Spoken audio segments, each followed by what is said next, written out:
வணக்கம். ஸ்பைசஸ் அதிகமாக சேர்க்காத ஒரு ஈஸியான சிம்பிளான வத்த குழம்பு செஞ்சு காட்ட போகிறேன்.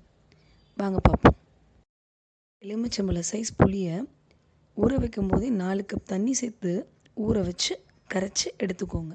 ஒரு கனமான பாத்திரத்தில் 4 டேபிள் ஸ்பூன் எண்ணெய், நல்லெண்ணெய். பொதுவாகவே நம்ம வத்த குழம்புனாலே நல்லெண்ணெயில் செய்கிறது சிறப்பு. அதே மாதிரி நிறைய எண்ணெய் விட்டு செய்கிறது தான் சிறப்பு. எண்ணெய் நல்லா காஞ்ச உடனே நம்ம எடுத்து வச்சுருக்கோம் இல்லையா, 1 கப் வத்தல், அதை இந்த எண்ணெயில் போட்டு நல்லா வறுத்து எடுத்து வச்சுக்கோங்க. இந்த மாதிரி அதே எண்ணெயில் 1 ஸ்பூன் கடுகு போட்டு, கடுகு வெடித்ததும் நம்ம எடுத்து வச்சுருக்கோம்ல சின்ன வெங்காயம், பூண்டு, கருவேப்பிலை, இது எல்லாத்தையும் அதில் சேர்த்து நல்லா வதக்குங்க.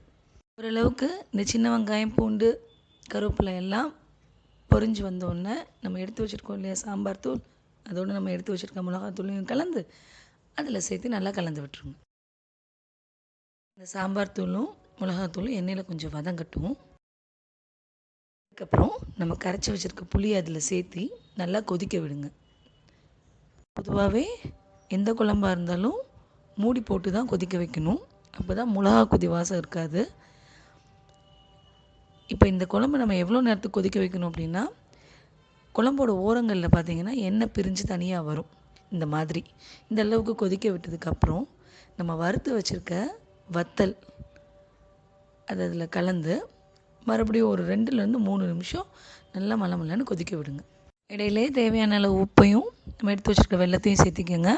கடைசியாக 1 ஸ்பூன் பச்சரிசி மாவை தண்ணியில் கரைச்சிட்டு குழம்போட கலந்து விட்டு கொதிக்க விட்டுருங்க. இது எதுக்குன்னா குழம்பு நல்லா திக்காக கிடைக்கிறதுக்கு.